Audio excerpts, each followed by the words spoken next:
My nephew likes 2 Words by Kanye. He loves that shit. But then he told me it was the greatest verse ever. I'm like, shut the fuck up. You back on punishment. That's not the best verse ever. It's like, it's what's gonna happen. I said, it already happened, Eli. Nah, bro. Fuck. Chi-Town raised me crazy. I live by 2 words. Fuck you, pay me. You pay me. Yeah, but I'm still like, I don't know, man. Fuck, bro. But hey, man, go easy on Future, man. Future got some bangers, bro. I mean, come on, man. He does, bro, but I can't relate to that shit. I'm a junkie, bro. Thank you. Thank you. I'm not a junkie. I'm not a player. I'm not none of that shit, bro. Well, shit, when you put it that way, fuck. Yeah, bro.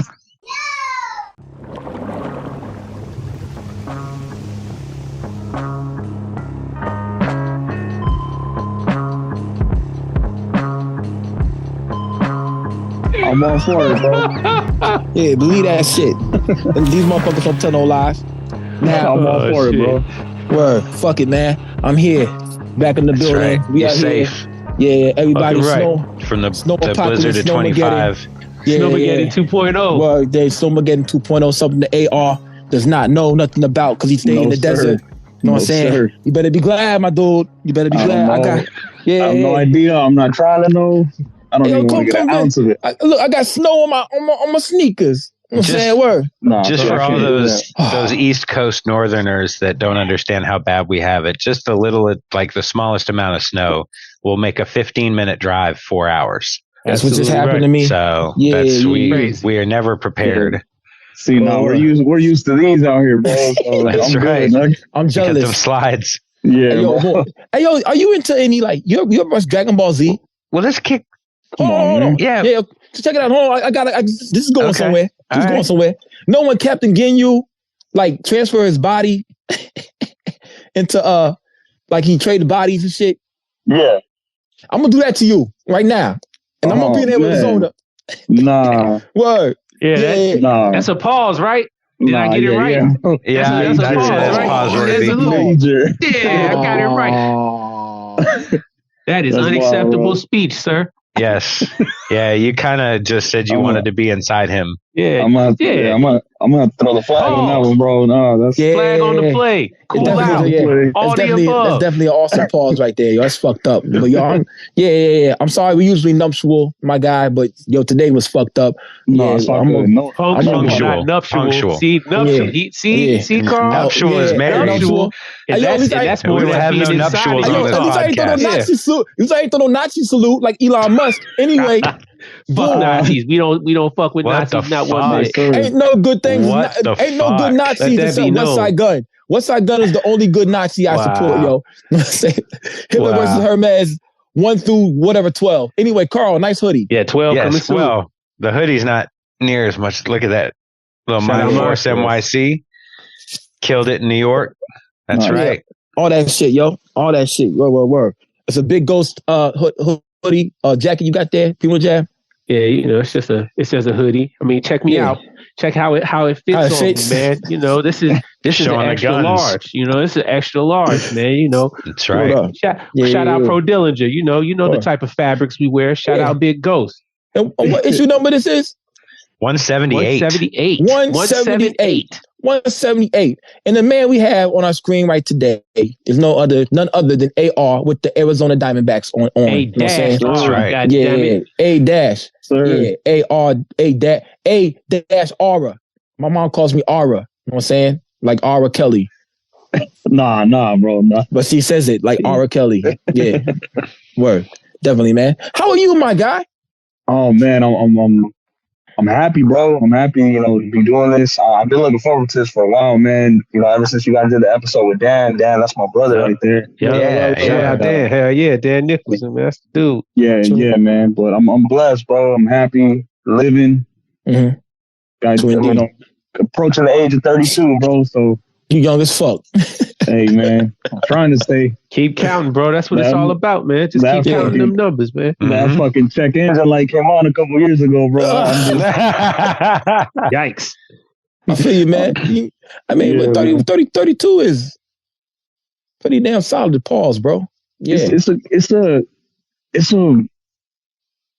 I feel like that's the age, bro, where you realize you're like, fuck, like you're in the balance between like reality and like where exactly it is you want to be in life. Like I'm finally starting to see it, bro. Like my son just turned 6 a couple of weeks ago, bro, and I'm just looking at him. I'm like, fuck, bro. I was 25. I was a damn kid, bro, when I had you. And like now I'm like 32 years old, bro. Just to even sit there and think, bro, I used to fucking clown 32-year-olds. Like, bro, what are you doing around here?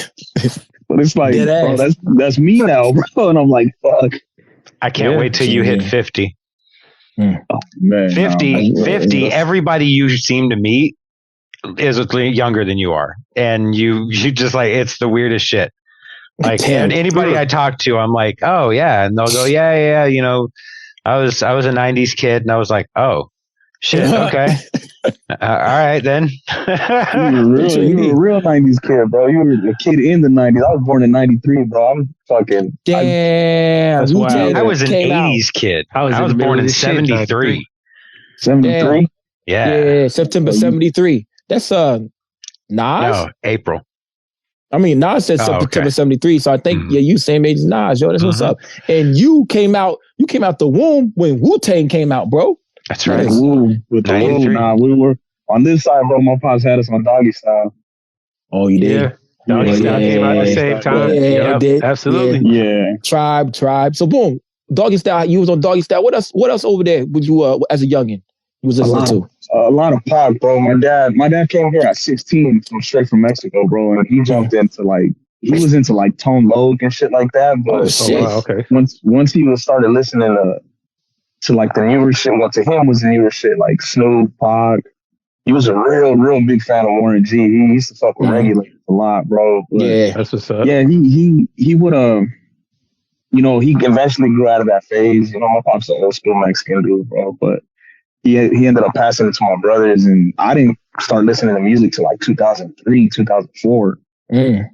Yeah, like up until then, I was outside, bro, on my bike, fucking trying to play every sport under the sun. I mean, 10, bro. 11, that's about right. Yeah. Same here. Yeah, bro. First CD I had no business listening to this shit, but I had a Brother Lynch CD, bro. Brother Lynch? That is something very, very odd. Dog, I had no business listening to that, but I had a little watch. To this day, bro, I still have the same exact Walkman I had when I was 11 years old. Still works, still runs like a champ. When Brother Lynch was the first physical copy CD that I ever had. Who gave you that? My oldest brother. He gave me that. He gave me that, but from there, I jumped to. He gave me I thank him to this day every time I see him. He gave me Godfather Buried Alive by Shine. And it was a wrap from there, bro. That's when I started listening to 50. That's when I started listening to, started expanding my shit, bro, and really paying attention to music. So indeed, but Brother Lynch, your first CD, that's kind of crazy, man. And Shine, I like that Shine album too. You know what I'm saying? Yeah. That's gangster. You know what I'm saying? Bro. That's West Coast is West Coast, but New York rap. You know what I'm saying? Very much. Yeah, so very much. Yeah, see, I fucks with it, man. But Brother Lynch, my dude. Yeah, bro, I had no business. I fucking frisbeed the fuck out of that CD, bro. As soon as I started listening to other shit, I was like, yeah, I can't be. Nah, I mean, that's not bad. I'm just saying that's like, I don't know, like somebody listening to Necro for their first rap. Yeah, bro. It's about the same difference. Yeah, Esham or something like that. Yeah, Cage or something like that. Like, yo, like this is what rap music is. That puts you on your path. Yeah, for your first album, that's why it's kind of shocking. I would have thought that you said, definitely unconventional, but it takes you to a whole different chamber for your first introduction to it. Like, imagine hearing, for example, the Gravediggers as the first album that you ever got. It sets a bar. Yeah, it sets an expectation level, right? But even it starts to. I feel like. And you can tell us if we wrong, man. It's like your impression of what it is at that point. Your sight is so focused on whatever you hear. Like, oh man, this is what they're talking about. So yeah, I guess Carl, kind of like you said, you have an expectation when you go listen to Fabulous that he gonna be saying some Brother Lynch shit. brotherly tongue shit, and you like, whoa, wait a minute, Fabulous is talking about clothes and women. This is crazy. This is this is a lot better. Yeah, this is way different. Yeah, they would come up to me at school and be like, "Hey, bro, you like? I think Nelly was popping at that time, and oh yeah, that's my guy. Oh yeah, that'd be crazy too. Like they would come up and they would play that for me. I'm like, what the fuck, like." This is not what I'm listening to right now. Like where'd you get this? People are talking. They're not talking about the right things. Yeah, bro. This dude's over here talking about killing kids and shit. I'm like, I'm good, bro. Shit. Wild, hey, yo, I tell you this right here. I could tell that made you rap about more than what the average person could rap about. You know what I'm saying? Yeah. Also, I heard you say you're a Max B fan on one of your songs. You know what I'm saying? Yeah, bro. So, Free Big as hell. Free the wave, man. Wavy Crockett. Yes, sir. Oh yeah, you got some wavy type songs. Like so boom, yeah. It's good to listen to a lot of different genres or different sectors of hip hop. Yeah. It's fun, bro. I feel like that's what makes rapping fun. I credit that all to one of my brothers from high school, bro. Like I started rapping. Well, I started writing music, bro, when I was like 14, 15. And all throughout high school, one of my boys, bro, one of my closest brothers, he never said anything up until after we graduated. He's like, hey, by the way, bro, here's this beat. Check this out. I'm like, what? But he was listening to he was more into like the music, like the trends and shit at the time. So he was just playing whatever was hot at that moment. And that, I was like, all right, let me try to fit what I'm doing to this without, conforming to that shit. Like, okay. And it was fun, bro. Like I had fun. That Wavy Crockett to this day, bro. It's fun. I still remember the day, the moment I recorded that. Like everybody walked in, like that I would invite. I used to fucking invite everybody and their mom to the studio and shit.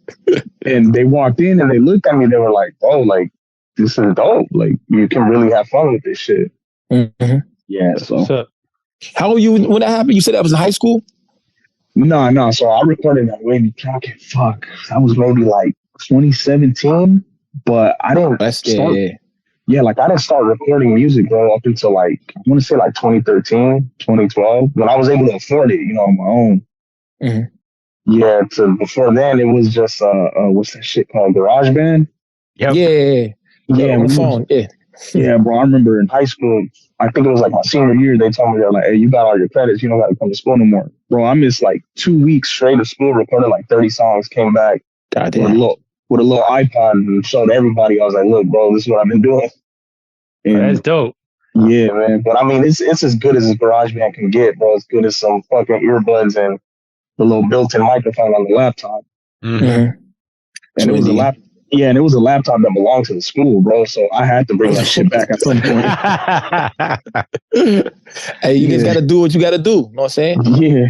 Yeah, especially if you love it. You know what I'm saying? Like, boom. Like, hey, this is a dude that went to the Apple store and recorded shit at the Apple store and took his jump drive home every day.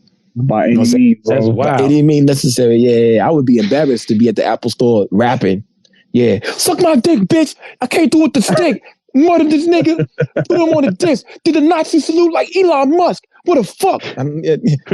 Bro. Yeah. Wow. Yeah. That would be wild to hear it walking in the Apple store.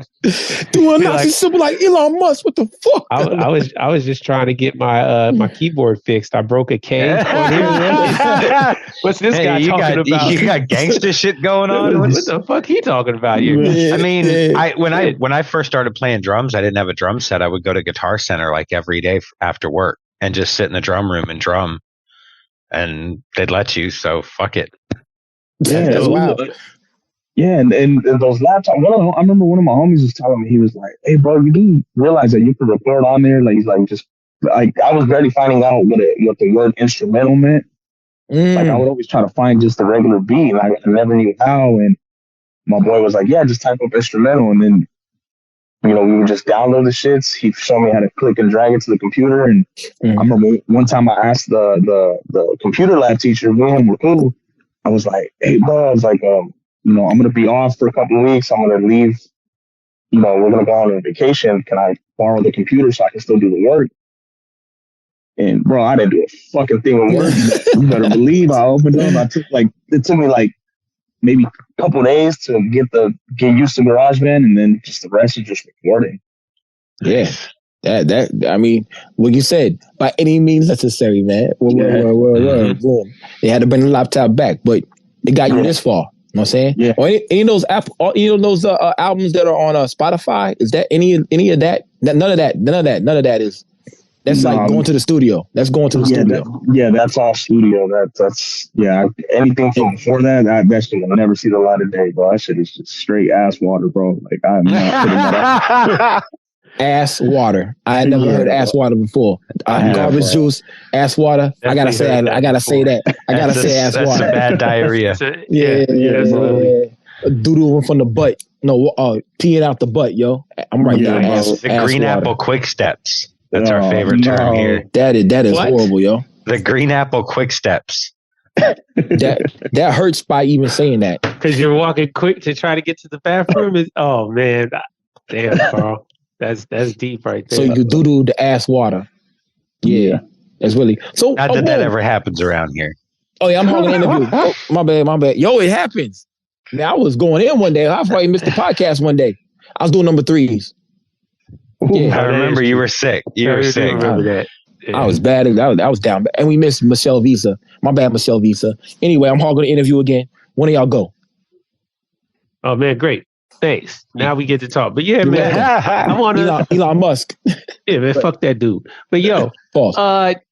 Man, back to kind of what you're talking about. I mean, I'm glad Lukey brought up, your first CD, but I mean, your sound obviously is not influenced by that any more than I guess you having the ability to like kind of be really conceptual and really descriptive with your language. Yes. So that's a good reason that you heard that. But I think you've already said it. You having that wider appreciation and starting to get that wider appreciation for a lot of the different sounds in hip hop is definitely evident in your delivery. Like, I feel like a lot of what I heard it's like you kind of got a Jay-Z-esque delivery, bro. Like in a couple of places. Thank you. And to be influenced by Big Pun as much as you are, that's interesting to me. Yeah, like because you don't have that, like you don't really have that rapid fire. You really, you're real smooth, you're real cool, you're real laid back, like kind of like how you are right now in your delivery. You know what I mean? But it's still potent, it's still venomous. You know what I mean? That's why I say it's definitely like, yeah, man, it's kind of similar to a J-ish type flow.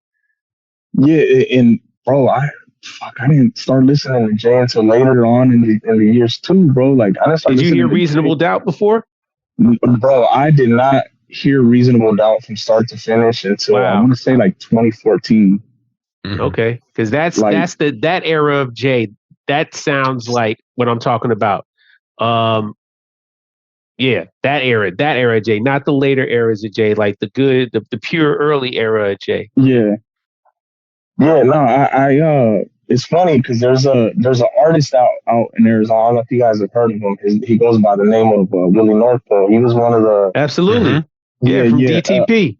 Yeah, man. So it's weird because I would get comparisons to him. Willie North Pole. I mean, he was a spitter, man. He's still active. Definitely about his business. Yeah, definitely, man. I ain't peeped him out in a while. Yeah, I ain't heard anything about him in a second.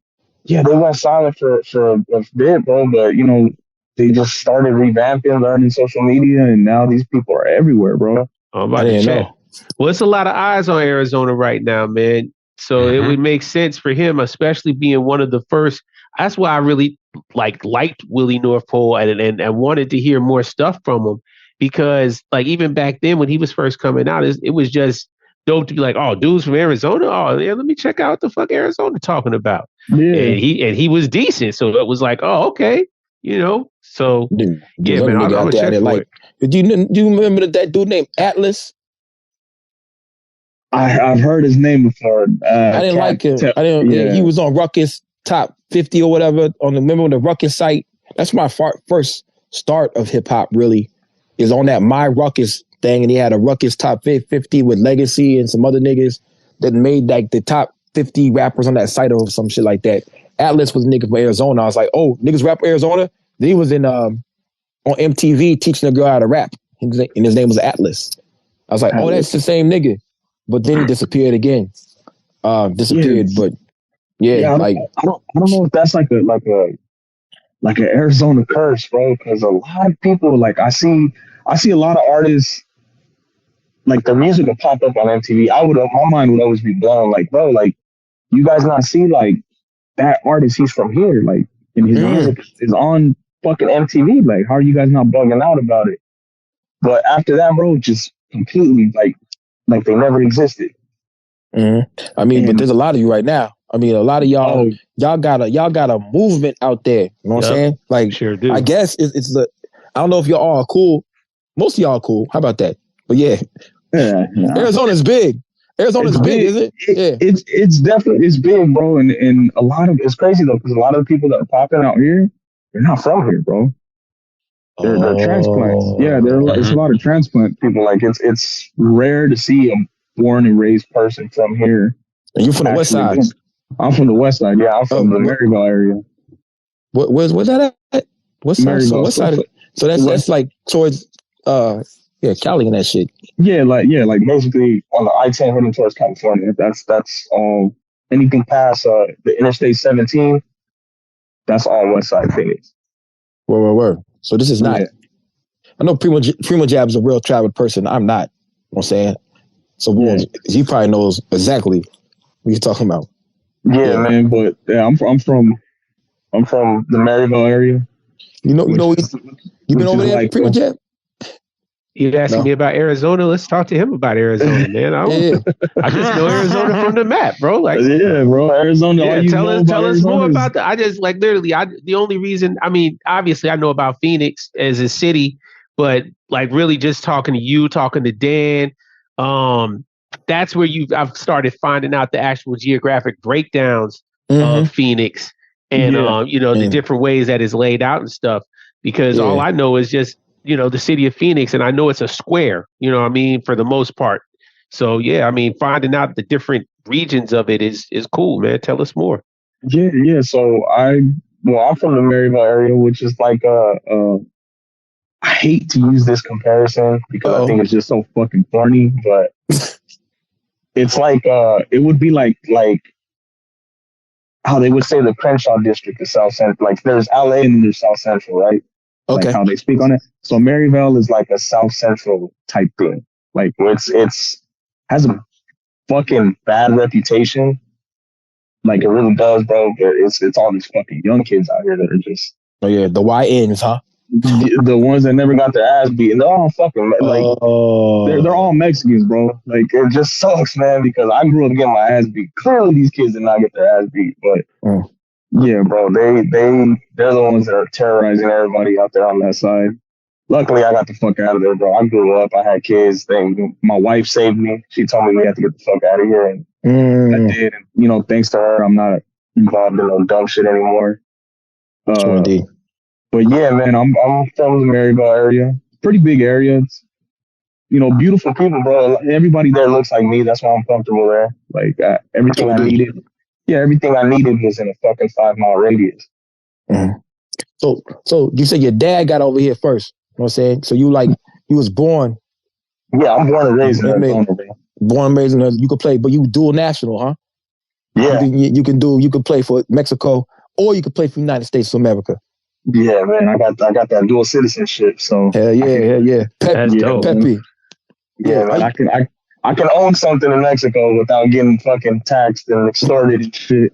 That's super fire. Yeah, it really is, yo. Are you into any sports? Yeah, man. I'm basketball. Unfortunately, I stopped growing at 6 feet. I couldn't go any more than that. That's good. I'm the shortest one out of my family, so I got the shit end of all that. Damn. 6 feet? Yeah, 6 feet, bro. Believe it or not. That's good. I mean, 6 feet being the shortest, your family's got some good genes. Yeah, you won the height Olympics. We won the height Olympics, man. We did. We won the height Olympics. All right, so you're just south of Glendale. Okay. Yeah, just south. Carl went to the map. Yeah, just south of Glendale. Dan is from the Avondale area. They're outside of Phoenix. They like it took me a while to understand that line. Kind of in that southwest too. quadrant. Yeah, on that's the a outskirts. It's neighborhoods, man. I mean, I get it. I think any city like that, you know, for outsiders, people can look at a place and just be like, oh yeah, it's one place, but they don't know the nuances. Like, you know, you look at Atlanta. Atlanta has Decatur. Atlanta has, you know, College Park, Clayco, all this Cobb County. There's all sorts of different but little still Atlanta.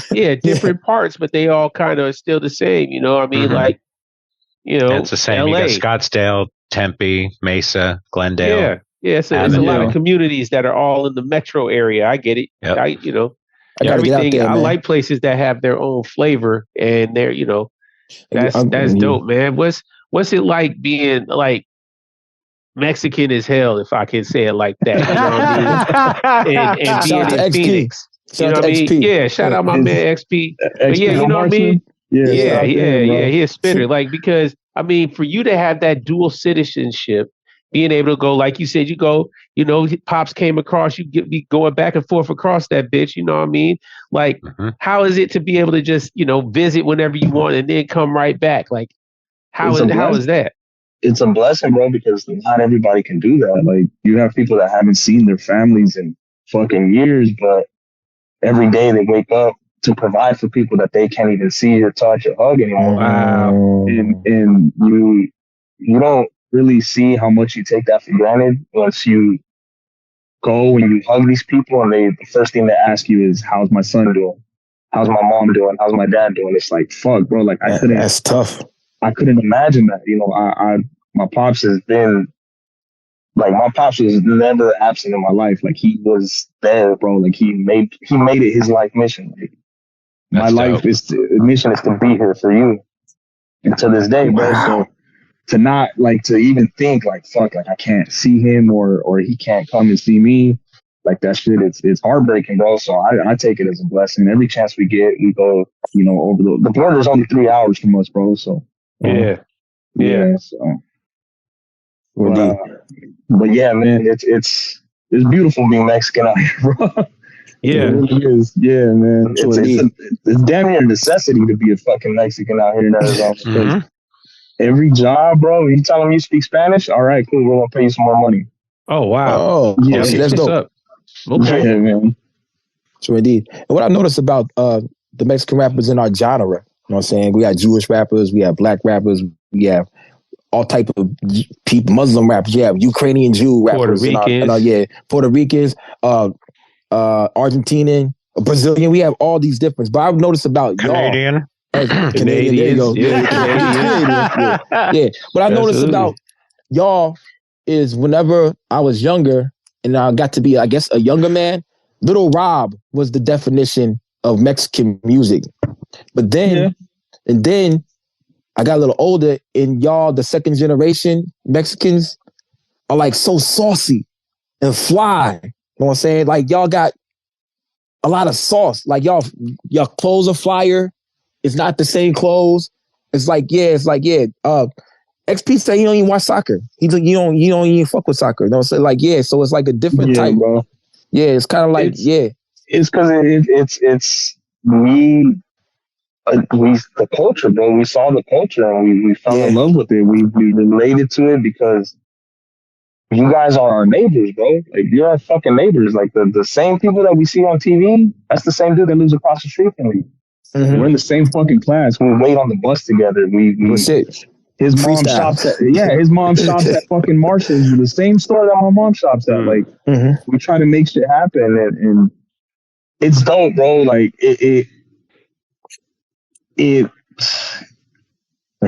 I like it, but at the same time, like, I want to stay, like, I want to encourage more Mexican rappers, bro, to stay true to who they are, because some of us, we didn't grow up talking like that, bro. Like, the way that they rap now, the shit that they say, like, bro, if their parents were able to hear them fucking songs, they'd be like, oh shit. Yeah, that ass whooping that's been overdue would have came at that moment, bro. So indeed. But that was like the one thing that, like I said, my pops, bro, I was blessed. Like, because the first thing he ever told me when I told him I wanted to start making music, I expected, my pops to just laugh, bro, because he's like, nah, fuck that. Like, that ain't making you any money. If it doesn't make you any money, don't waste your time. Mm-hmm. And I told him, I was like, Dad, I want to make music. I think I can do it. The only thing he told me was don't lie. He was like, don't lie. Great advice. Yeah, he was like, don't lie. He's like, if I hear some shit in that music that I don't like, he's like, I'm gonna whip your ass on the spot. Dang. Yeah. You got a good dad. The best, bro. Like I said, the best, man. He gave me what I needed. He wasn't able to give me what I wanted, but he gave me what I needed, and I realize that now, bro. So, like, but now, like, the new generation now, like, it's dope. It makes me happy to see people that look like me, bro. But sometimes I want them to stay more true as to who the fuck they are. Because it's like, bro, I knew how you grew up. I know how your Sundays went. Talk about that shit, bro. Talk about, like, the fucking dinners with your mom and shit like that. Like, this is the shit that they taught us. Yeah. But yeah, I'm just happy to see where it's going, bro. True indeed. My father told me when he found out I was rapping, he got my rap name, Fuck. And then it was another rapper with my same name, was a Christian rapper. My father's a pastor. So he was like so excited to hear the song talking about the Lord. So I didn't tell him, nah, that's not me. I didn't tell him that wasn't me. So he thought that was me rapping. Then he saw a video and realized it wasn't me. And I was like, I was like, fuck. Yeah. Well, as long as you're worshiping the Lord and giving praise to the Lord in your songs, it's fine. I'm like, Dad, cool. Yeah. Cool, man. Yeah, so I understand where your dad is coming from with that. Lying is not lying. Yeah. That's what a lot of rappers do in this shit. Is it like are they doing drill music down there? Bro, they do a lot of that Draco and that running deep down. LA shit. That LA street shit. And I'm not like, it's cool, bro. Like some of the shit some of the songs that I hear, because all day, bro, all I see on my timeline is just Arizona shit. Because I fuck with Arizona to the fullest, but bro, how much times in a day can I hear the same song? Like, dead ass. Like, like all you guys look like you have the same haircut, you have the same 30 people in a little ass apartment with some what looks like some fucking Reggie. Yeah. And the same fucking guns, bro, in every video. It's just like, come on, bro. Like, you guys are too talented to do something. The same different. motions, the same, all that. Yeah, I know what you're talking about. Yeah, it's the sound. We've talked about it before, man. It's the generic American trenches sound that's going on right now. You know what I mean? Like, it could be from any city. The slang is probably the only thing that's different. They probably lacing it with a little bit of Phoenix.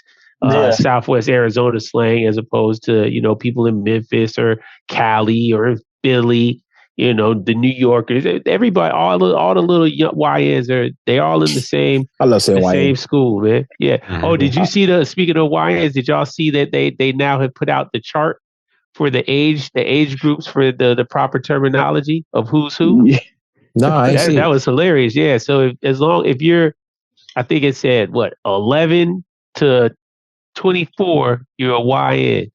If you're 25 to 36, you're big bro. If you're 36 to 45, uncle. you're unk. Yeah. And then if you're past 45, you're OG. There you go, Carl. OG. That's not bad, Carl. Old head. That's official old head status. Old head, stuff like that. That's the chart they came out with. Respect the old heads. Respect the old heads. Yeah, I don't see why people don't. Bro, I remember one time I went out with my girl, bro, and we had like a little group outing or whatever. And there was some kids, bro, that they were just starting to fight outside of the little bar area. And I'm walking by with my lady. I'm pushing my lady through. One of them bumps into her. Oh Lord! And naturally, I'm gonna fuck. I'm 6 foot 250, bro. Like you good. I'm good a man for bro. Yeah. I grabbed little homie by his shirt, bro. And I pushed him back. I was like, "Hey, you hit my wife, bro. Like, you need to relax." And he turns around, he looks at me, he's like, "Oh, gee, my bad, bro." I wanted to kick his fucking teeth in so bad. I'm like, "What did you call?" Bro, I was so offended. I'm like, "What'd you call me?" He was like, no disrespect. I was like, bro, get the fuck out of my face, bro. Like, go fight over there. At that moment, you had to sit in the car. She was like, "Dang, calm down. It's okay. You didn't do anything." You're like, "Nah, man. He called me OG. You don't understand what that means, man." No, my lady was clowning me, bro. She was just like, she would understand if you called her ma'am, because it's basically the same thing. That's the top version of calling a lady ma'am. Yeah, but bro, I was just sitting in the car, like I sat there for like 5 minutes before I put the shit in drive, and she was just like, "Are you all right?" Yeah, I feel that, bro. Yeah, I was like, "Fuck yeah, I gotta hang it up, bro. I can't be out at these places no more." Yeah. You did the right thing. I was at the park, and these kids are jumping off the slides like too aggressively. So I went up to one of the little kids, say, "Look, if you run into my daughter, I'm gonna fuck you up. One of these other parents might not fuck you up, but they might fuck you up. So I'm gonna let you know that kid right there. Don't hit that kid right there. Matter of fact, stop running." He said, "Yes, sir." I said, "What?" Yeah. Then, that was respect. Yeah. Then it was at the basketball court. The kids were like taking too long to shoot threes. I said, "Well, no, you get the ball, just shoot that bitch. You like 6'2", ain't you? Like, just no one's gonna block that shit." So we just did the drills real quick. After they left, it was like, "All right, I was like, I'm like, oh man, like word. I thought, okay, cool. Thought you was big bro status. Yeah. And then they attacked me. The next run we had, they attacked me because I was old. It was like, yeah, they were doing pick and rolls. Hell yeah, I found them motherfuckers. Yeah, maybe they didn't attack you because you were old. Maybe they were defending themselves out there. No. They would pick and roll, and they would do like barbecue chicken. Then they would do the corny like shit like that. Hey, they had their own plays against Lukey. That's crazy. No, they really good hoopers. They go to private school and they Georgia Stars and shit. Georgia Stars, but they attacked me. So when that kid said OG to you, I felt your pain, bro. I felt your heartache, bro. And like low key, I might have caught a body. I'm joking. Dog, I was mad. You're only 32. You're only 31. So to hear that shit, just like fuck, bro. I'm like, damn, like am I really that washed? Like I looked at my lady. I'm like, yo, am I really an OG? She looked at me. She's like, you're tired, huh? I'm like, yeah. Damn. I was like, that's the test. I enjoy a good night's sleep. What's wrong with that?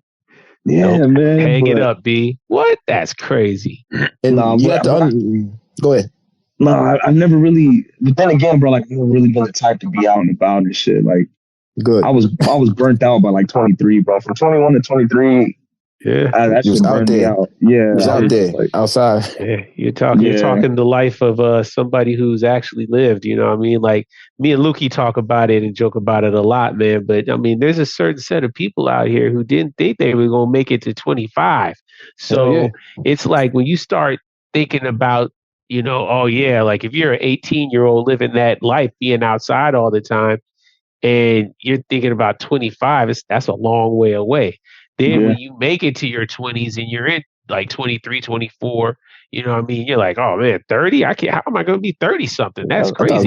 Then you make it to your 30s and you thinking like 50? Holy, that's crazy. But then you make it to 50, you're like, man, okay, I'm 50 now. It's just all about making those milestones. I'm 40. And just living, man. I mean, I think we don't realize like time, like everything seems like a lot of time when you're in it. Like they say little kids, their time scale is shorter. Their attention span is shorter because it's all based off of your concept of time, how long you lived, right? You know what I mean? If you haven't lived that long, 2 months seems like a long time. Eternity. You know what I mean? Oh my God. A day seems like a long time. You know what I mean? So it's a much bigger percentage of your life. Yes, exactly. It's a bigger percentage of your life. 2 minutes is a really small piece of the pie when you're 52. Yeah, it's nothing. Hey, explain your name, man. How'd you get your name? Like how you come across your name, or like who gave you your name? Explain your name, bro. When one of my brother's homies, I wish I could remember his name, though. It was so long ago, but I remember he used to go to the studio a lot, and I was always around my older brothers. Like I didn't really. If I wasn't around like my cousins that were my age, I was just around them. So my brother's homie, he was like, "Hey, we're gonna go to the studio. You guys wanna go?" So I was like, "All right, cool."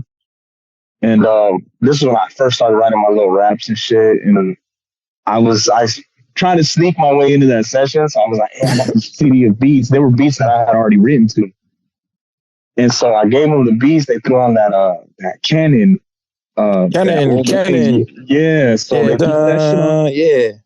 I went in, I started rapping, bro, and they kept playing beats, and I started adapting it every day. In their mind, they thought I was fucking freestyling and everything. So I was like, damn, bro, like, you got all types of clips. And they're like OG gangster shit. They're like, yeah, you got all types of clips, bro. You're like an AR. And I'm like, ooh, fuck it, I'll take it. And it's been that ever since, bro. And then I just changed, added a little Y to it, you know, my little fucking O to J and shit. And the A, the Y, and then the little dash with the R, and I was like, all right, cool. Yeah, I just that's all right. Yeah, that's ill, man. Yeah, and I liked it, bro. It ain't nothing deep, nothing significant. It was just somebody gave it to me, and I just fucking added my own little shit to it. Yeah, that's significant. It is. Yeah, that's pretty dope. You know what I'm saying? Like, some people make up their own name. You know what I'm saying? Where they gave you a name. You know what I'm saying? Where? Yeah, I kept it. And styled it out. What was it before?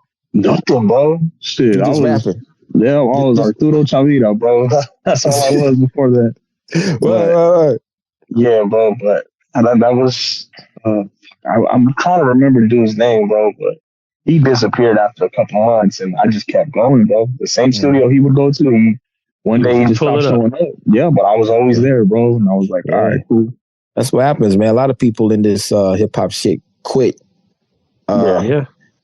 I think that's one thing admirable about people that are still in this genre or finding out about it. Like you said, your man's left and came back. Like, yeah, people that ain't quit because we love this shit, bro. Like, it's really, yeah. And I quit a couple times too, bro. Like when first was, you know, when I got with my wife, bro, I fell in love. You know, I started focusing more on, you know, the path that she was taking me, because like I said, bro, like my wife, she saved my life, bro. Like, she stopped me from making one of the worst mistakes in my life, which unfortunately cost my brother 32 years in prison.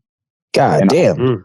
So if it wasn't for her, that would have been me right next to him too. So I felt like I was repaying a debt to her. So I was like, you know what? Like, I'm going to just try to spend as much time with you as I can. And I just came back to it, but I was like, man, you know what? Fuck it. Like, I'm going to keep making music, started again.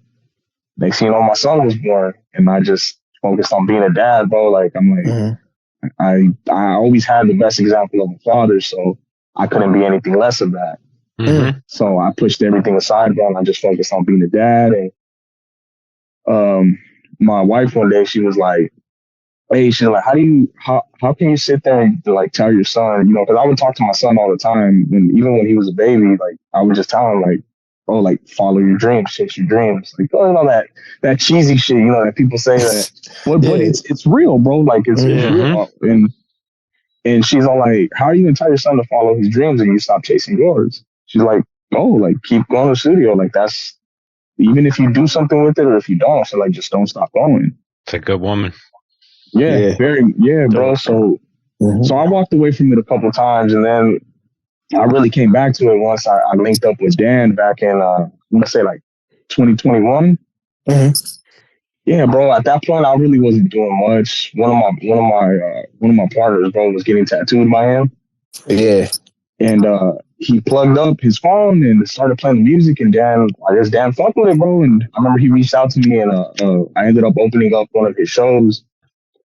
And it was a wrap ever since then, bro. He, you know, invited me to sit at his table, and I was like, all right, let's run it. Nice. I'm glad that happened, man. Y'all got a good chemistry together. Yeah, I mean, I heard you on that Madden. And the Madden joint. Yeah, man, that was the first project of his that I was a part of. I was on I think it was a joint. It's called Twins.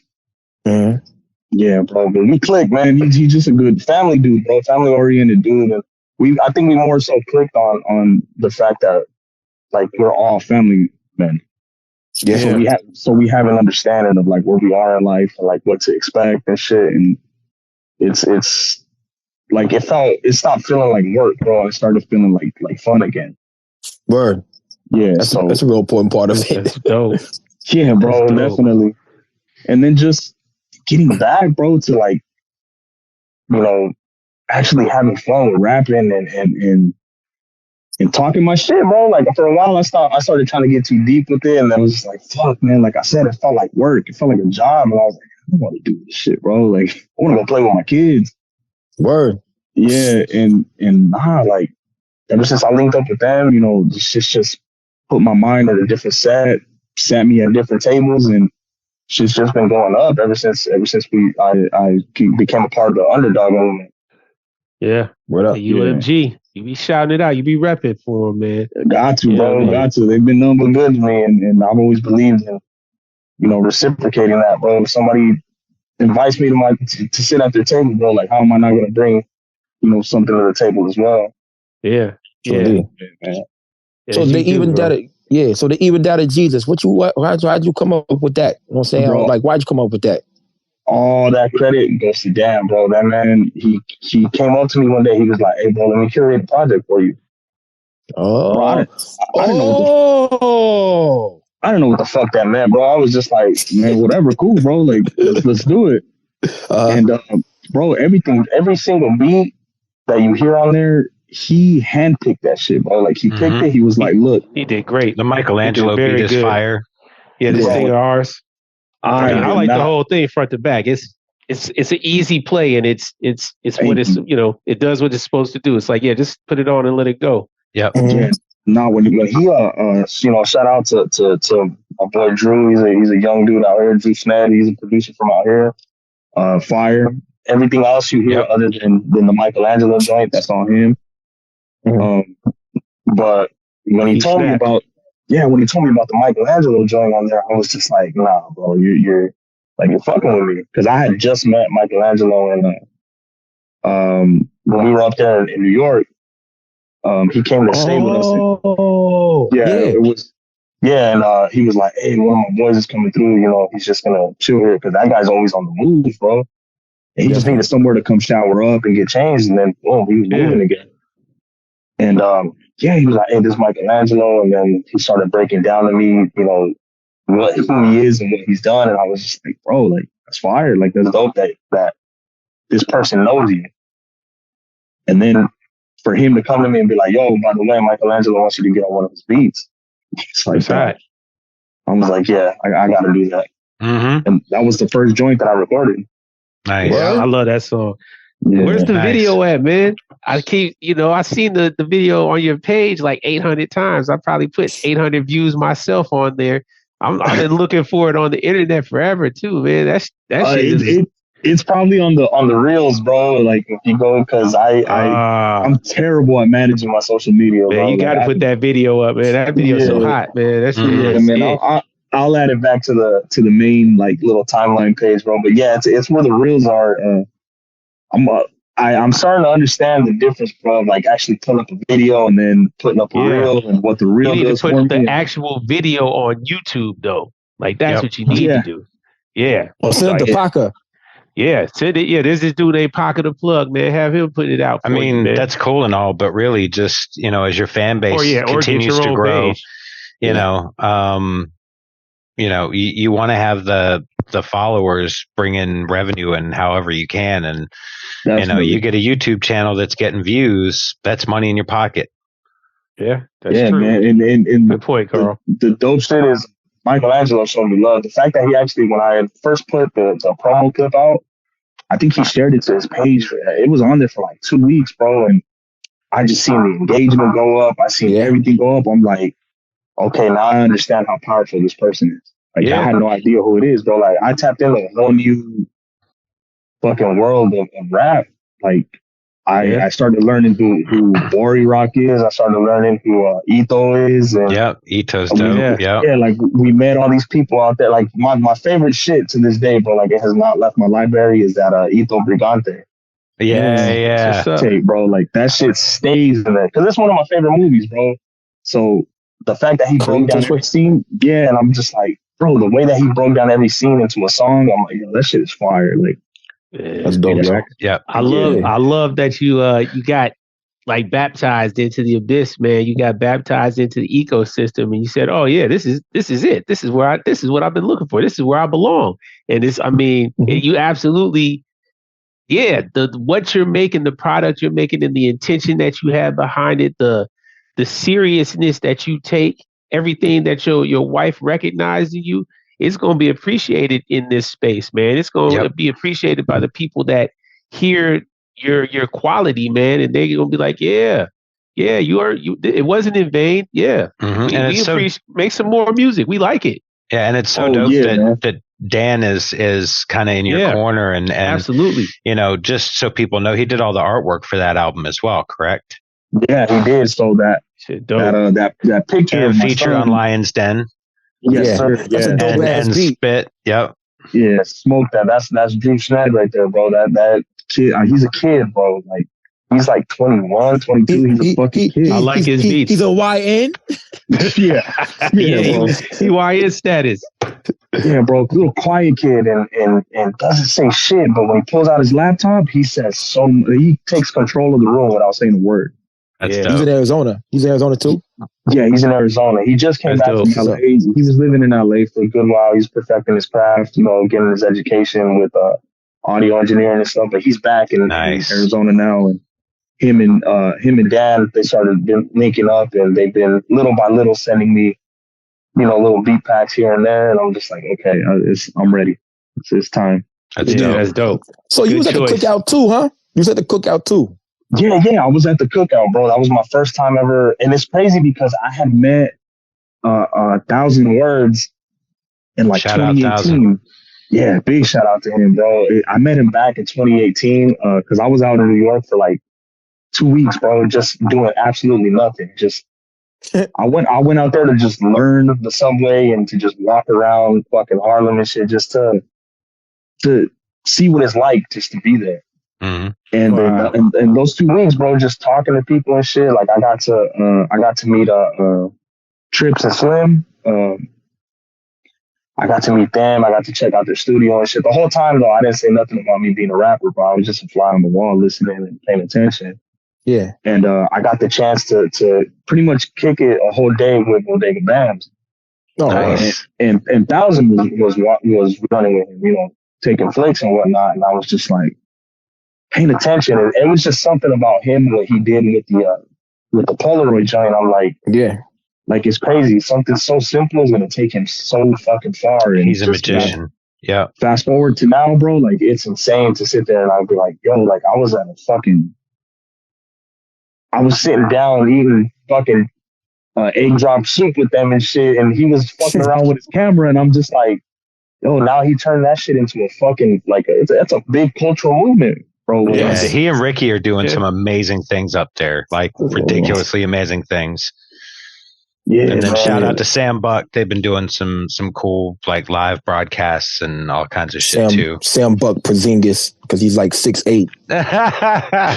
Yeah, but yeah, that picture you getting that flicked up by 1,000 Words is kind of like that's kind of like a rite of passage, bro. Yep. Like it's like Yeah, but it's dope, man. Yeah, I was definitely at the cookout. I got to watch the master at work. Oh, you was there for the first day or the second day? I was there. I was there the second. I believe it was when they got shut down. Where they got shut down, bro. Yeah, NYPD. That was my first time ever seeing how ruthless NYPD is, bro. I was like, the Bronx police is the worst. And I right when they shut that shit down, I got the fuck out of there. I don't do well with police. I feel like I'm gonna get arrested every time. I ran. I saw the police. I ran. I was like, I kind of get a little trot. I saw Snotty and Mac Nice and what the fuck, Mickey. Then I saw 1,000. I said, all right. Yeah, man. Jay Pett already left for Mind Force. I was like, I got the fuck out of there. Where'd y'all go? Y'all went to the studio after that, huh? Well, yeah, there was a studio right across the street from where the venue was. Oh yeah, I was with Mondo and Aviator. Word. Yeah, and we ended up going up there. We cut a massive fucking record, bro. There was probably like 7 or 8 people on there. Mm-hmm. And that was that was a cool moment, bro, because I got to show people like, yo, like we're from Arizona, bro. Like this is what we can do. Throw on beats, bro, and I just started fucking going off. I'm like, all right, this is where I gotta prove something here. And I think I did what I was supposed to do, bro. And I got the invite, like, yo, you want to jump on this track? All right, cool. Made it happen right there. Because everybody in there knew who Dan was. You know, they knew who he was. He had the connections. He built good relationships. You know, nobody owed me anything there, so I had to earn that shit.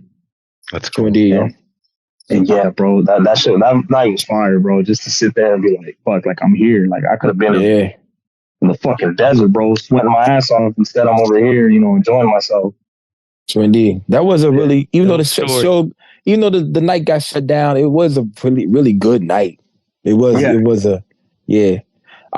me and what's that nigga name? God damn, I saw Hobby Darko first. I was like, yo, what the fuck?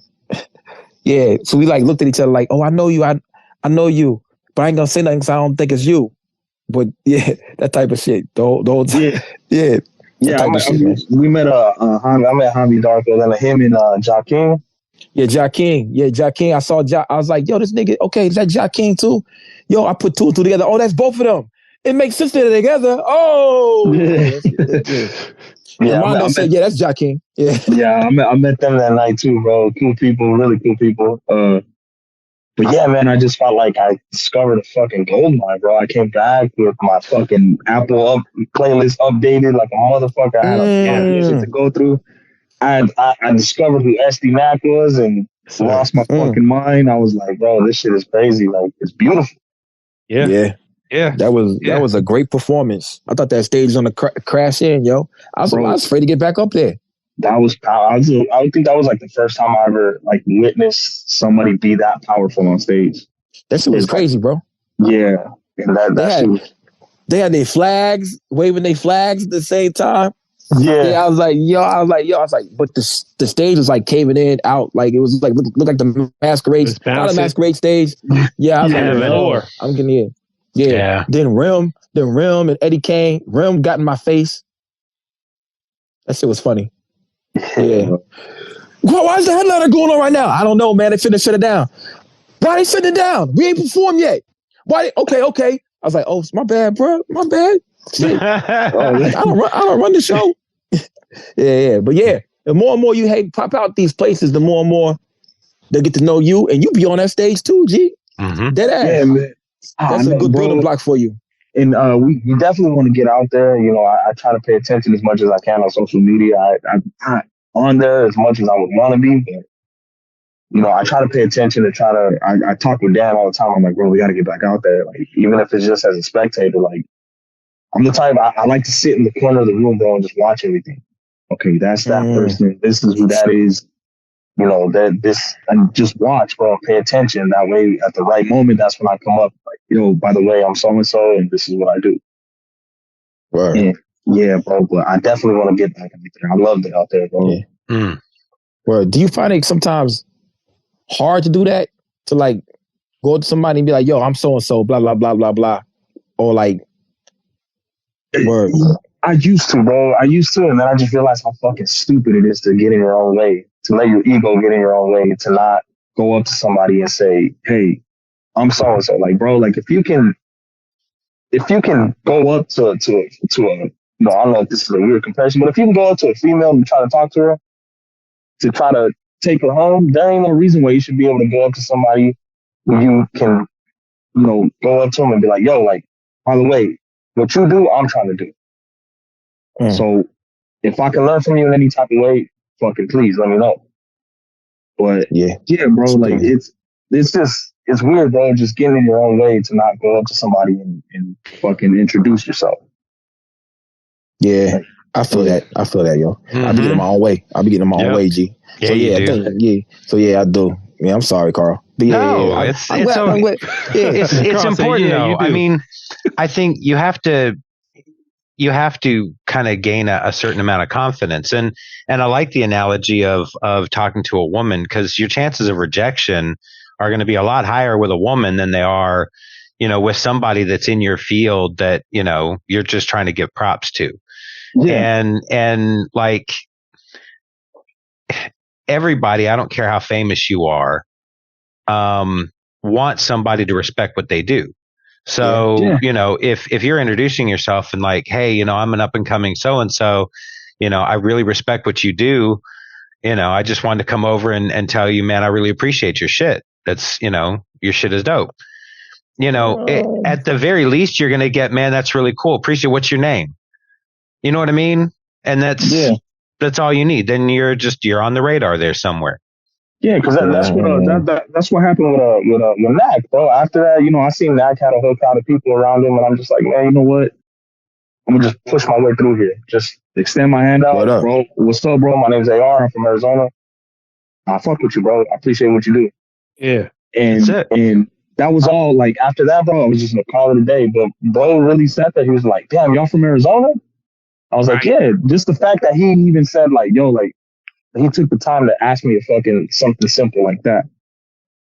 That could have led to a deeper conversation. But from there, I was just like, all right, bro, you got like 40 people around you. I don't know none of them. I don't have nothing on me. I'm gonna go. Yeah, dead ass. He said, you think they want to be, but they not. Shout out to that. Yeah, but you never know, like, you know, somewhere down the road, you know, and I always say, you never know when you're going to run into somebody again. So, you know, you've laid groundwork. At some point, SDNAC's listening to something Dan Nicholson and there's hey, AR, I know that dude. Yeah, I met that dude at the cookout. Right. You know what? That dude's dope. I'm gonna hit him up. I'm gonna get him on an SDNAC joint. You know what I mean? Like, because you represented yourself well and just, you know. Just planting some sort of seed somewhere. Yeah. And there's nothing wrong with it. If it grows, it grows. If it doesn't, fuck it. Then you go plant that shit somewhere else. I had an opportunity to plant the seed. I fucked it up. It's Mayhem Loren, the Rinovich. He walked up to me too, but I didn't know he was trying to dap me. But I was. You cold shouldered Mayhem Loren? I think I did, man. That's a bold move, bro. Yeah, but I know he's coming to me. I know he's. Man, I was whack, man. Then I turn around. He's already taking pictures with somebody else. And I didn't want to. Yeah. It happens. It happens. It's all right. Yeah, I feel so bad. But I really wanted to say something, but there's so many niggas around him. Then that nigga Danny Diablo was there, and I was like, I didn't want to say nothing to him because I thought he was stabbing me or something. So I was like, like how you said 40 people was around him. And like you went to yeah, bro. Like that's why I was like, let me get. Well, so I was like, man, let me get out of here. Yeah, I don't know. I feel like you always got to move, just like Carl said, especially when you're dealing with professional advancement or growth. Yeah, exactly. Thank you, Lukey. Yeah, you miss 99% of the shots you don't take. So you gotta, you know, holler at that chick. What's the worst that gonna happen? A stranger who doesn't know you anyway is just gonna not talk to you again. Who cares? So you know, I think there's a right way and a wrong way to do it too. Like, you know, introducing yourself, giving somebody props, that's one thing. Going through their whole catalog and reciting verses to them might not be the way you want to go. You know, heavy-handed, like shoving a CD or a demo or something in somebody's hand isn't always the way to go. Don't be such a shark about it, but give them props. If that's somebody that inspires you or somebody that you look to as you know, an aspiration, then yeah, you should absolutely, you know, feel free to want to approach them and at least, lay that groundwork. Yeah, like that worked for me once, bro. Like that's what made me be like, I can approach anybody. So a while back ago, this cat, Aston Matthews. Okay, I heard that name before. Yeah, bro. He was went back, you know, and ASAP Yams was he's from that era. So I got you. So dude was out here, bro, and I had just heard his tape, and then a week later he was out here, and one of my boys was like, "Yo, he's gonna be at, you know, his show got canceled, but he's gonna be at this park for the fans. You know, he's just gonna be kicking it at the park." He's like, "So let's just pull up." So I heard his tape. I was fucking with his tape, and I looked at my homie. I'm like, "Hey, we're gonna get him on the song, bro." So I went to go, you know, He was chilling at the park, but I want to go take him some weed. I was like, here, bro. Like, I didn't tell him nothing about music. I just shook his hand. I was like, here, bro, by the way, that's for you. You know, hopefully we run into each other again. Always a good icebreaker. Like, yeah, and it's good. Yeah, it's good. It's a good one, bro. You taught somebody an ounce of some fucking chronic, bro. They're gonna remember who you are. Be like, hey, AR, yeah, my man, AR. Yeah, bro. So, I ended up hitting his manager like 2 months later. I'm like, hey, you know, I'm trying to get homie on the track. He looked at me. He was like, he looked at the email and he was like, hey, bro, did you give us some weed out there in Arizona? Yeah. I was like, yeah. He was like, all right, bro, don't worry about it.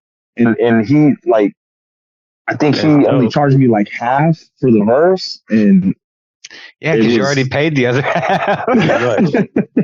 Yeah, bro, and that goodwill deposit in. That's right. Yeah, and he did the verse, did his thing, bro, and I was just like, yeah, like something simple, like going up to the dude and shaking his hand. You know, but I might have fucking sweetened it up by throwing some blood in there, but just the idea of going up to somebody and introducing yourself like that, I did something that made that person remember me. Yeah. Well, again, man, it's obvious you have a real honorable mentality and an honorable approach to this and a respect about yourself, the way you move. So when you approach people, especially like we're saying, professional development and just networking and connecting, like how you doing, you know, you're going about it like somebody who wants to have some sort of impact and longevity. You're not going about it like, oh yeah, here, this is my demo. Please call me right now. Oh, I need you to call me. Or, oh, I need you on this song. You know, you're not thirsty. You know what I mean? Like, you know, you're like, okay, you know, hello. Yeah, impression, like get with me later. Like you got a protocol to you, man. You moving the right way. Yeah, I can be, bro, because it's either gonna put a bad taste in somebody's mouth about you, or it's gonna make them sit there and be like, yo, like, yeah, I remember, dude. I remember he's you. Cool, yeah, bro. Exactly. And it's just in general, bro. I just approach people like that in general. If I fuck with you, I fuck with you. I'm gonna let you know I fuck with you, and if it's reciprocated, cool. If not, at least you know. Mm-hmm. I'm going about my business. True indeed.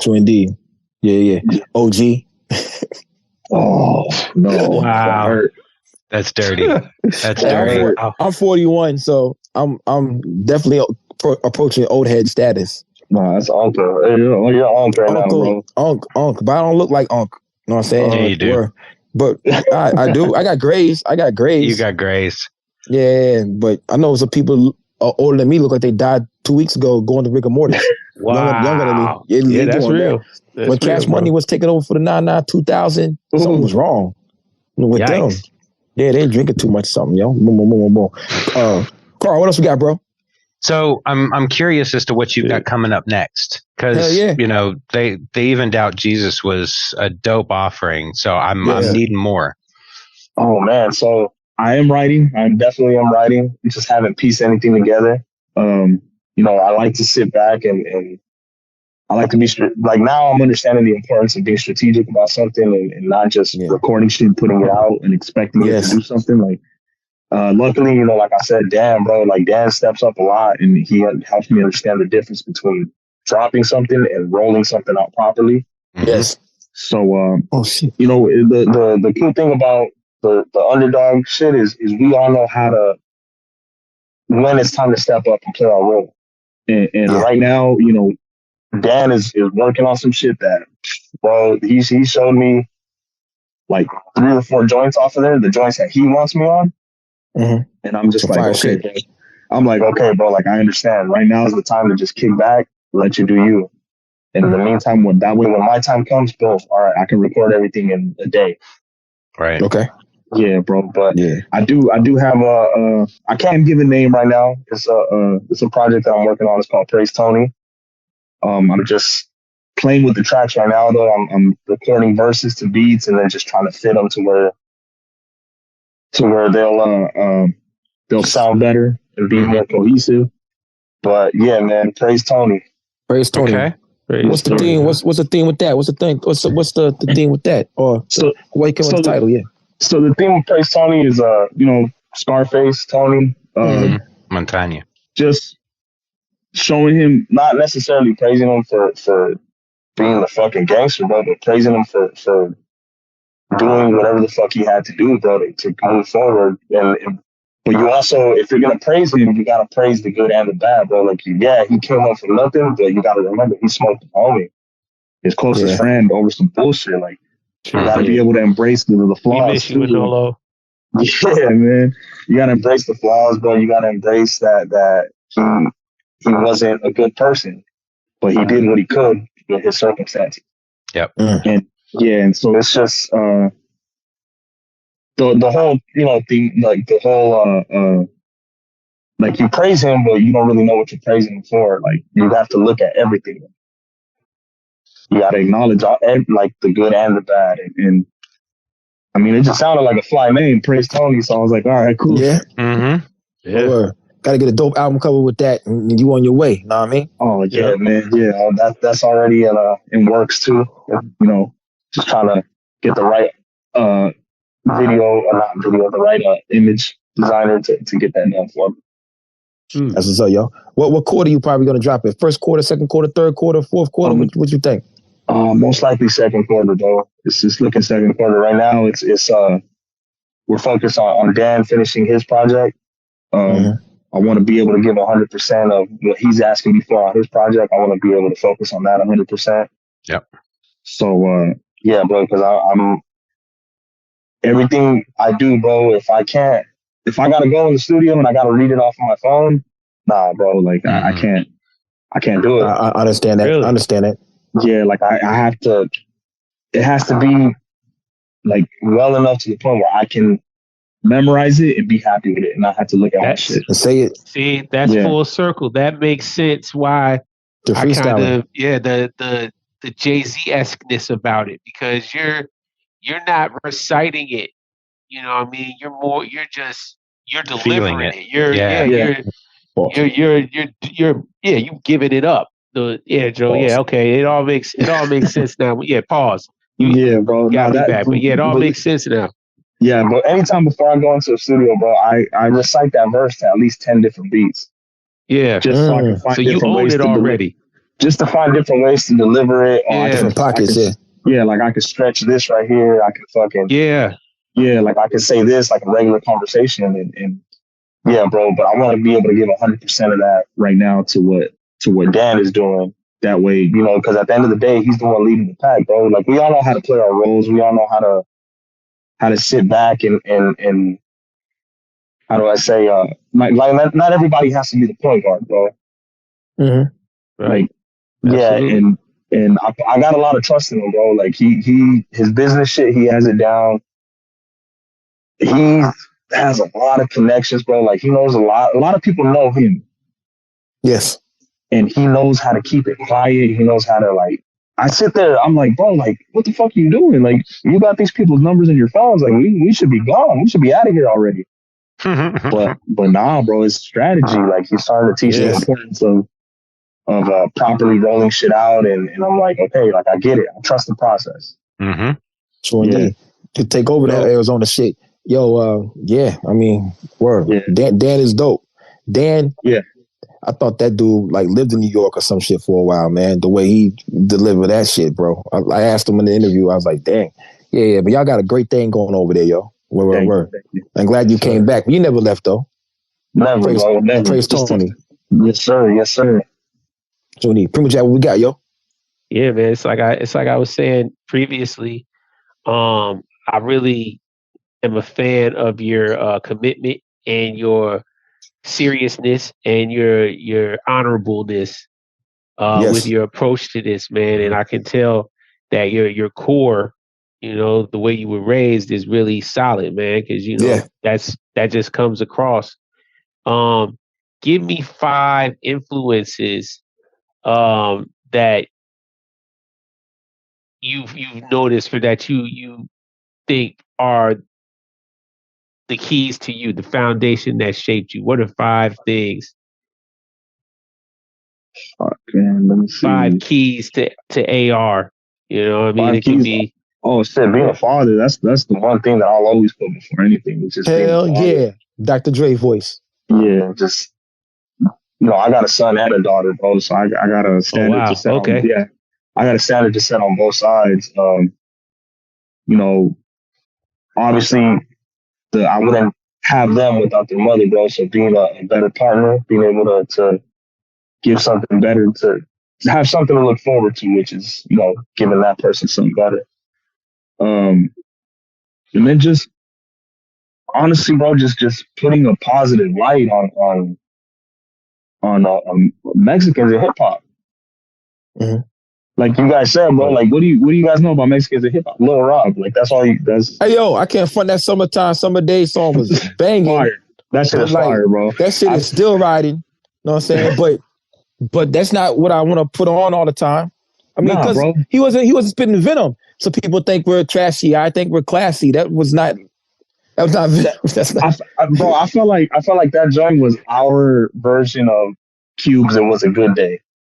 Oh wow! You know what? You know what? I see that's that. Deep. Yeah. Yeah.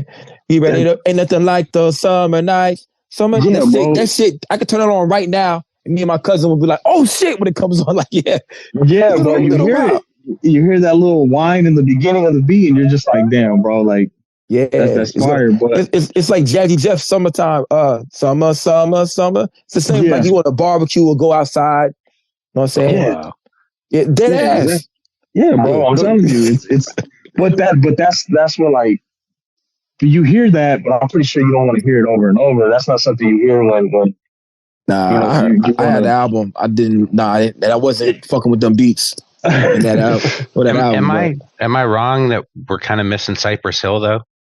Yeah, thank you. But that's not Little Rob. So actually, I mean, just as far as right. So he's not Mexican. No, but Be Real is. Well, he's Mexican? American. He's American, but of Mexican descent. Yeah, I don't know. Is Muggs Mexican? Be Real. He's kind of Cypress Hill is kind of like in that gray area because right. They're just so different, bro, that you can't really categorize them. He wasn't looking at them like as Mexicans. We wasn't looking at them like as Mexicans. We wasn't. But when you saw Little Rob and with his Dickies and his socks, you knew he was Mexican, right? Bro. I know what you mean. Like Cypress Hill is in brown side. So Cypress Hill is it? You know what I mean? Like they're not culturally like considered like when you look at them like they're not Kid Frost.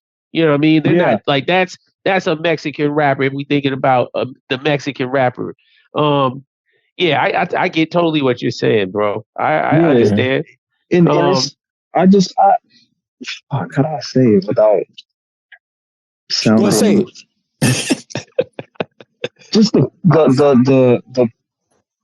corniness, bro. Of like, I know what you mean. I feel like when you hear like a Mexican rapper, you nowadays you hear like gimmicky shit, like fucking mariachi shit and the fucking beat and all that. Like, nah, bro. Like, you don't. I don't have to do that. Sauce. It's not sauce. Yeah, I get you. All right, so that's three things. That's three. Hold on. I'm saying one more thing. Two more. I want to say one more thing though. All right, the women in the Little Rob video are so much different looking than the women out here in Atlanta. The Cali and Arizona women are like, bro, like, I'm like, yo, there's some bad motherfuckers out there, yo. My bad. Bro, these women out here will snatch your heart, fuck up your credit. Yeah. I'm like, yo, why don't they got none of them at Buford Highway in Atlanta, man? Wow, where are they at? Yeah. Where? Then I went to the mall out here on Buford Highway and they were there. Anyway, boom. Yeah. All right, so we said my kids. Three more. That's my three. Kids, my wife. And then obviously just shining a better light on Arizona. I feel like it's a I see Arizona as like the like a melting pot, bro, because you have so much transplants out here and they don't, like, a lot of people would say like, no, like we haven't heard an Arizona sound, and Arizona doesn't have a sound, and that's cool, bro. Like that's fine. That's perfect. But it would be dope to champion somebody to say like, yo, that person he's from here. He sounds like that, but he's born and raised here. Like the quintessential Arizona rapper. like I can run into him at fucking Walmart out here, or I can run into him at in it's like a hometown pride. Like it's weird, bro. Like That's I real. just and shit, bro. Just idea, just making good music. Yeah. Just trying to make good music and something that my kids can listen to later, bro. Like my kids still trip the fuck out when I put like a video up on YouTube or something, and then my son will look at it and be like, "Dad, is that you?"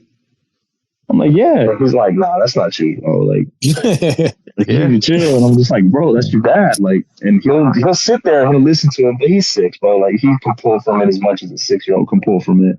Yeah, but that's cool. That's cool, man. That he gets to have that image, like you said, having that music to be able to show to them, like when they finally can really appreciate it. Because when they're young, it's just they don't care too much. But once they get to really have their own understanding, like 11, 12. Yeah, like you said, like when you got your joint full circle, like at that age, when they get that CD that you give them, like, yeah, this was me. The They're like, YN's oh, age. okay, yeah, it's gonna be up there, man. Bro, I got a nephew who he's just turned 19, and he's in it. Yeah, he took the complete opposite route that I expected him to fucking play. He'd be like, "Hey, like I'll pick him up from time to time," and he'll try to plug his phone up. And for the longest, I'm like, "I'm sorry, bro, your phone is not getting played in this car." and one day, bro, I wanted to damn near like cry because he plugged in his phone. He was like, "Here," he's like, "This is what I've been listening to," and he was rapping this shit word for word, bro. He was rapping "What We Do" by Freeway. Oh, wow. Yes, bro. Rapping that shit word for word. I love that shit. And I looked at him. I was like, "Bro, yes." He was like, he's like, look at my playlist, and he was just showing me all kinds of shit that I would never have thought. I thought that was a lost genre, bro. I was like, fuck, like I gotta listen to Future and fucking Lil whoever the fuck, and he was like, "Nah, bro, I'm sorry." He's like, "I don't listen to that." Achievement unlocked, Ox status. Yeah, bro, yes. Graduated his phone. My nephew likes 2 Words by Kanye. He loves that shit. But then he told me it was the greatest verse ever. I'm like, shut the fuck up. You back on punishment. That's not the best verse ever. It's what's gonna happen. I said, it already happened, Eli. What the fuck? Chi-Town raised me crazy. I live by 2 words. Fuck you, pay me. You pay me. Yeah, but I'm still like, I don't know, man. Fuck, bro. But hey, man, go easy on Future, man. Future got some bangers, bro. I mean, come on, man. He does, bro, but I can't relate to that shit. I'm a junkie, bro. Thank you. I'm not a junkie. I'm not a player. I'm not none of that shit, bro. Well, shit, when you put it that way, fuck. Yeah, bro. Yeah. Like I can't fuck with it. I don't know what he be saying half the time either, man. I ain't a junkie. Future be talking that shit, man. I have to reaevaluate. It's like, let's do this. Let's do this. Top 5 rappers, real quick. Top 5 rappers. Don't do that. They come straight to your head. Straight to my head. Let me see. So we definitely got to throw a Big Pun in there. Yeah, we know that. Knew that was there. Definitely got to put, just because of the fact that he's able to do this shit without using any fucking cuss words, which I find damn near impossible. Rakim. That's it, man. Oh, Rakim. Yeah. Rakim, bro. Let me see. I gotta cuss. Ooh. DMX, the dog. Okay. Gotta throw him up there. And as much as I know you guys will probably give me shit for this, but Kodak Black. I'm joking. Nah, he's the reason why I started rapping. Okay. I can't stand him as a person now, but I gotta throw Game in there. Yeah. Really? Ooh. Okay. Yes. Oh, okay. I can see that. The first album was great. Okay. Game is a rapper. He's absolutely somebody who has technical skills, man. Definitely a great rapper as a person. Fucking big cornball. He's a cornball. Yeah, but he is a ball of corn. He gets that spot by default, bro. Okay, yeah, that's real. I understand you. That's fair. That's good. That's good. Man, you're in a safe place, bro. You're in a safe place, man. Share what you believe here. It's all right. Again, I gotta go off of what I grew up knowing. So I gotta throw 50 in there just because of the impact that he made for my life growing up. Mm-hmm. Yeah, that's real. With it. I gotta throw Jay in there, bro. Yeah, I was about to say, I know Jay had to be in there. I thought you would put Max B in there too, and I wouldn't be mad at that. No. I mean, Max B is very influential to a lot of us. Very influential, but not top 5 rapper. No. Not top 5. A lot of people think that he's your top 5 favorite. Cameron is my top 5 favorite, but I don't think he's top 5 best ever. You know what I'm saying? As far as putting words together. I think that's more so what that list was favorite, like how you said. Yes. If you go like top 5, like best, bro, I don't know. I need a couple of days to sit down. That can change. That's subjective. I think you did it the right way because, like you said, man, you just went off the top of your head. Yo, I think that's the best ranking anybody can give is just saying it like, yo, this is who the first people who come to mind. Yeah, first people come to mind. Yeah. If you talking about best ever, I put Black Thought and Elzai in there, and then everybody else just. It depends on your criteria, though. Right. I think if you're talking wordsmiths, but that's different. Together. But that's different than somebody that just has amazing impact lines, or somebody that has just a really unique flow.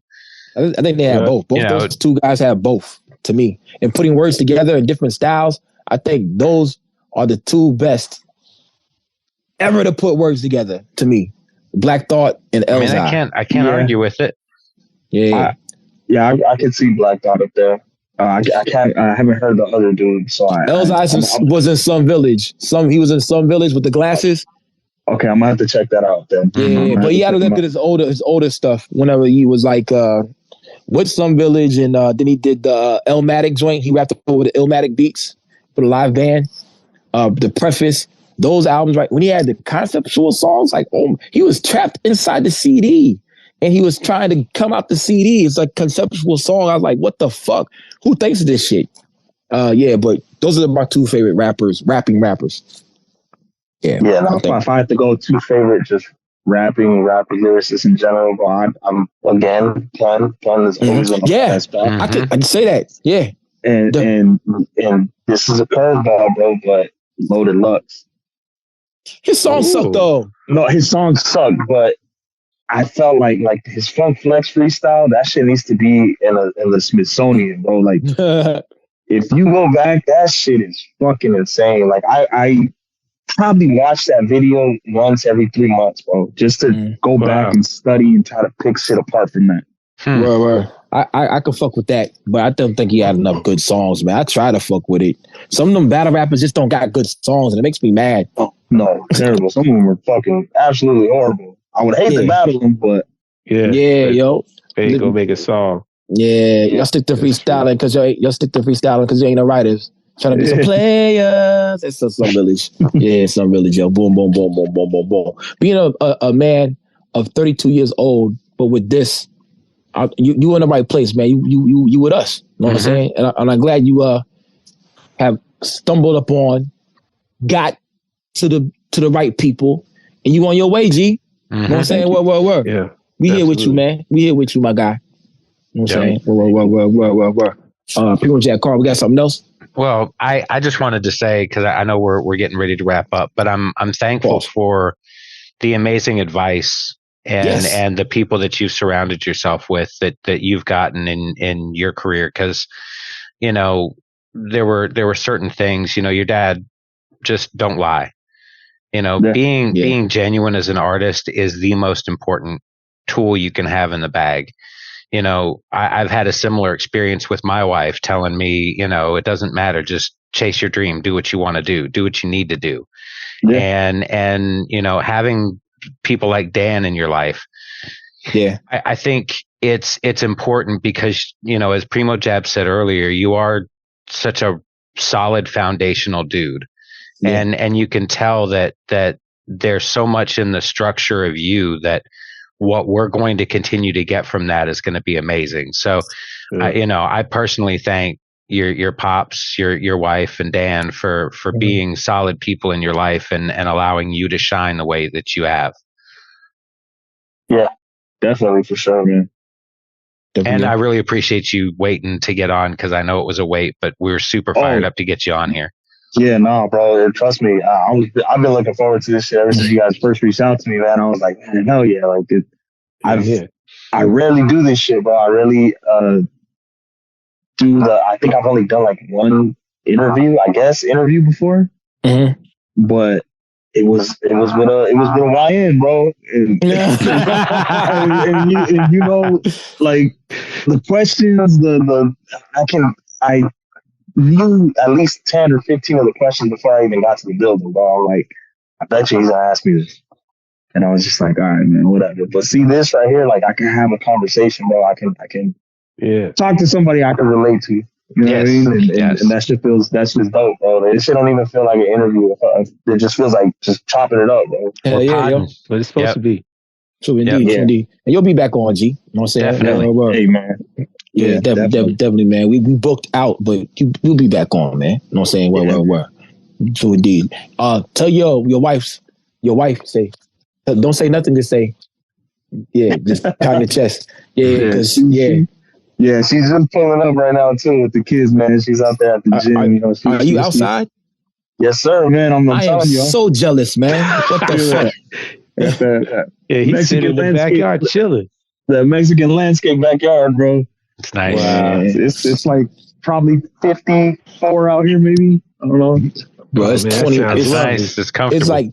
It's like 22 degrees out here, man. 22 degrees. Yeah, it's 22 degrees where I'm at. They just closed Ash's school tomorrow too, so it's crazy, man. Snow. Yeah, they closed our job. They closed our job while I was driving home. They closed our job too. But so yeah, stay away from here in the winter, bro. Yeah, nah, bro, I'm good. I was out in when I went to go stay out there in New York, bro. I was out there in like April, bro. I was dying. Like I was like, nah, you guys are fucking nuts, bro. I think I was back at because I was staying at a little apartment, bro. I think I was back there every night by like 8:30. Yeah, I was like, just because it was too cold. It was too fucking cold, bro. And I brought sweaters from Arizona. Like, you need to buy sweaters from New York, bro, to fucking be able to withstand that.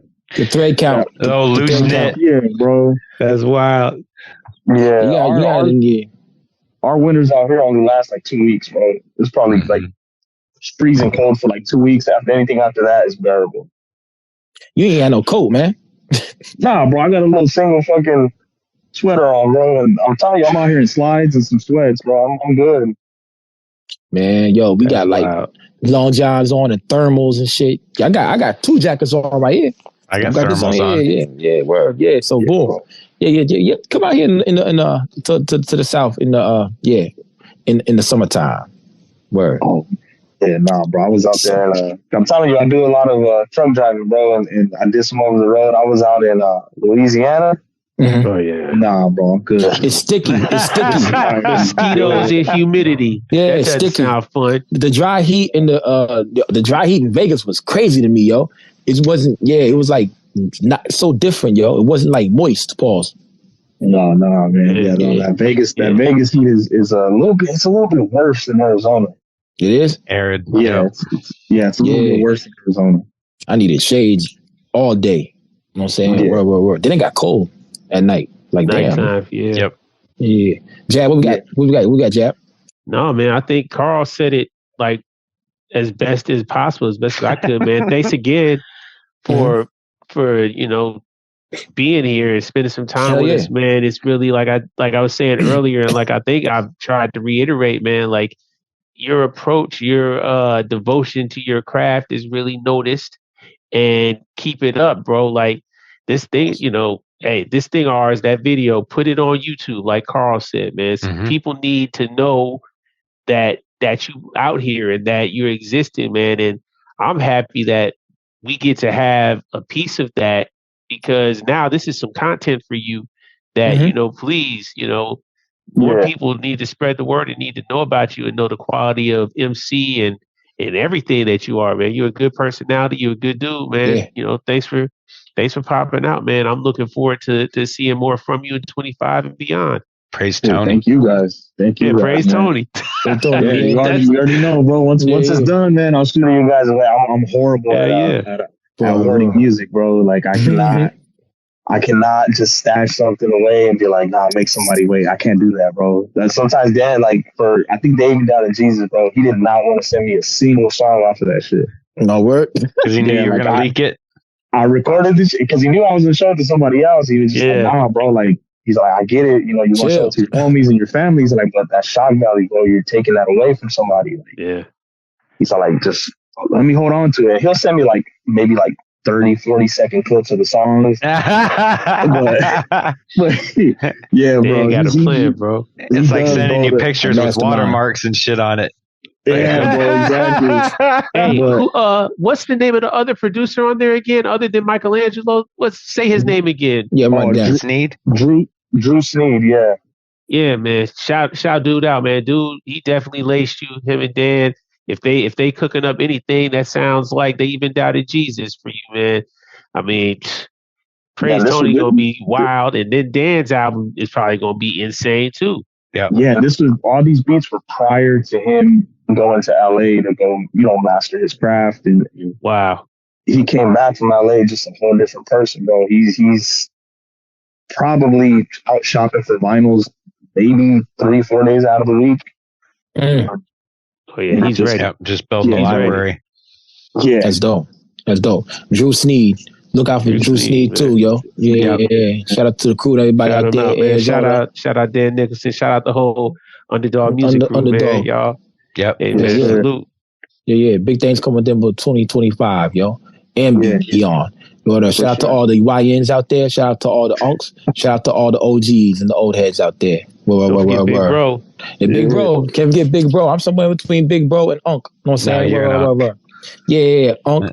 That's right. Just accept it. It's okay. Yeah. And yo, everybody out there, before we get off here, if it looks like Nazi, don't do it. See y'all next week. No shit. Peace. Two fingers instead of a hand. Yeah. I'll go down like this.